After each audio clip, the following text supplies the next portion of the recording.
Selamat datang di Seman Sabang Meliput. Program ini dijalankan oleh Klub Kreativitas Perpustakaan SMA Negeri 1 Gebang bersama kami Wanda Hairani dan Muhammad Sirajuddin sebagai penyiar liputan kali ini.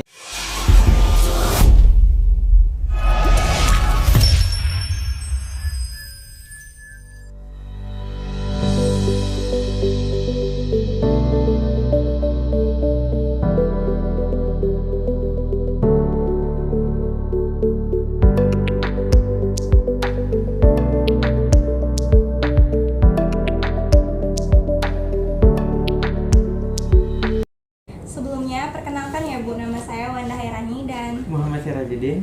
jadi kami di sini ingin mewawancarai nih Bu. Izin mewawancarai nih Bu. Iya, Wanda juga. Raju ya panggilnya. Ya, Oke. apa sih motivasi Ibu dalam mendirikan Rumah Literasi Ranggi ini, Bu?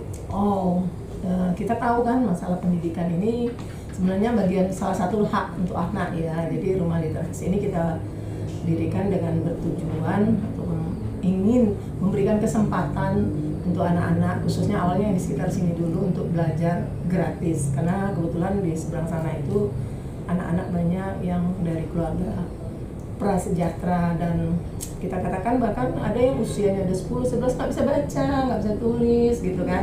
Katanya sekolah gitu, tapi banyak juga yang putus sekolah. Jadi kita berusaha ikut berperan gitu, bagian dari masyarakat untuk ikut berperan meningkatkan atau berkontribusi dalam bidang pendidikan untuk anak-anak. Cara gratis ya, Iya. di sini nggak ini. Kalau boleh tahu sejak kapan ya rumah literasi ini dibangun Bu? Kalau rumah literasi kita berkegiatan sih belum lama, baru setahun lebih aja, tepatnya Juni 2021 gitu. Kami melihat rumah ini tuh terlihat cukup unik dan menarik. Oh gitu ya. Lalu, bagaimana sih didapatnya arsitektur Rumah Literasi Ranggi ini, Bu? Oh gitu.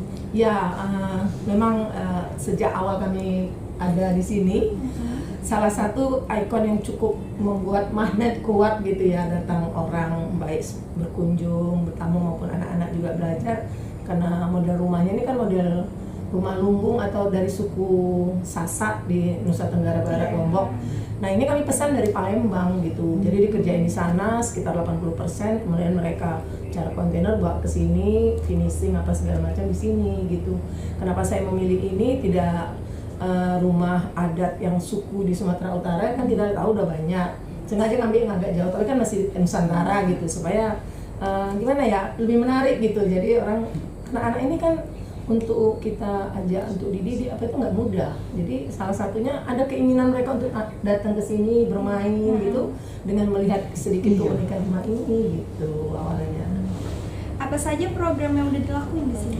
Kalau program sebenarnya macam-macam ya, khusus untuk anak-anak itu sendiri kita kelas-kelas itu banyak gitu ya, kelas calistung, baca tulis berhitung, bahasa Inggris, bahasa Indonesia, kesenian juga ada, mengaji juga ada.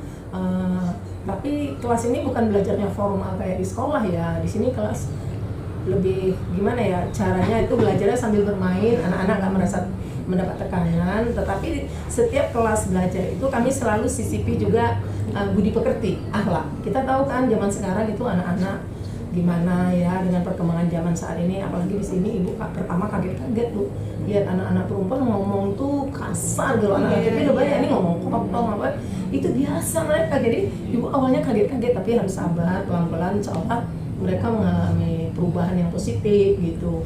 Terus kita selain untuk anak-anak kita ada juga kelas untuk perempuan gitu. Untuk perempuan itu macam-macam, kita pernah lakukan kelas, mungkin kalau bisa dilihat di foto-foto ini ada kelas membatik, merajut, terus ada juga kelas bahasa Jerman dan bahasa Inggris. Terus kita juga sering adakan kegiatan-kegiatan kayak sosial gitu.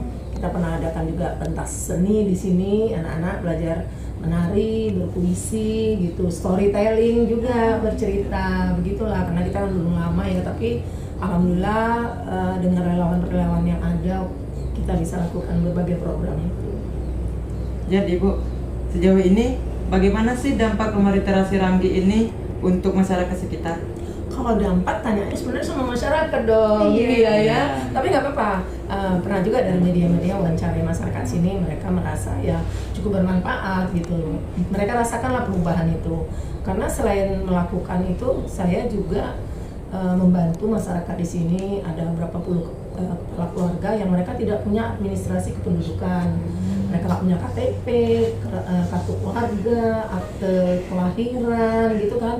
Saya coba gitu membantu mereka tanpa mengenakan biaya Rp1 pun, kita bantu sebagaimana mungkin untuk melakukan, karena itu hak juga, hak anak mempunyai identitas itu salah satunya kan.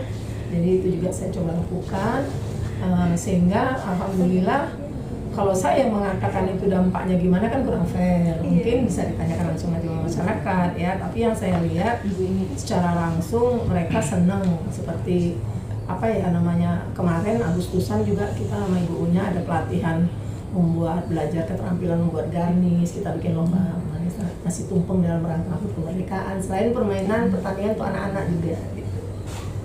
Menurut Ibu, seberapa penting ya kami sebagai murid pelajar SMA berkontribusi pada masyarakat literasi? Nah, ini dia. Kalau pertanyaan itu bagus.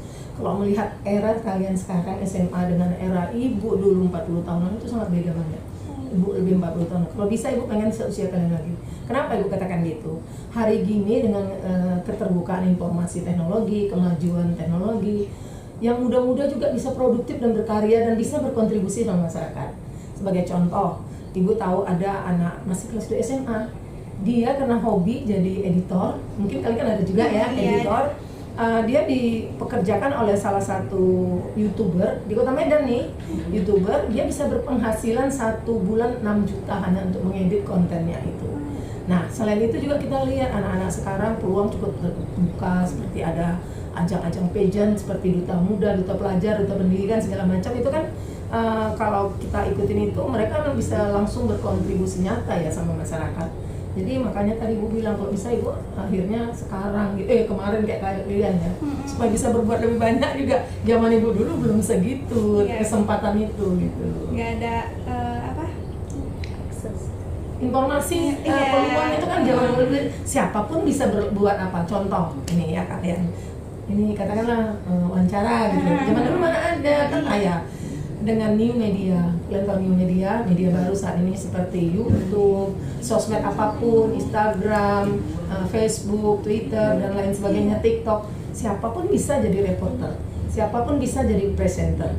Kan tidak harus lewat stasiun televisi mainstream kan, yang konvensional lagi gitu. Cuma tetap kalian harus juga pelajari ketika kalian ingin di dunia media baru ini. Ada kaidah-kaidah yang harus dipelajari juga.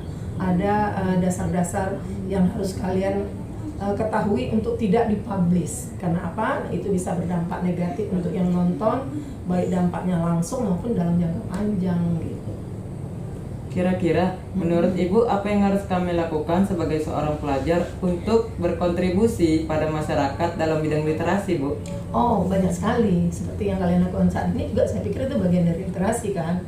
Banyak sekali. Kalian dengan hal-hal sederhana bisa, sebagai contoh tadi kayak lelang itu kan, itu kan itu kalian lihat dan tertarik, mungkin kalian bisa bikin vlog untuk itu, bikin konten bagaimana manfaatnya dengan kita ditambah informasi manfaatnya apa aja bunga telang itu, bagaimana prosesnya, bagaimana jadinya, atau hal-hal di sekitar kita banyak sekali yang bisa kita buat, kita lakukan. Literasi kan tahu itu kan cukup luas, bukan hanya baca tulis ya, banyak sekali yang bisa kita lakukan untuk literasi.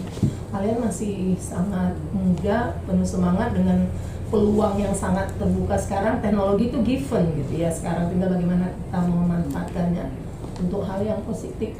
Sekian wawancara kami hari ini ya Bu. Iya.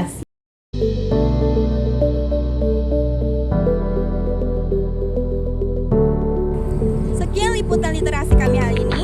Sekian dan terima kasih.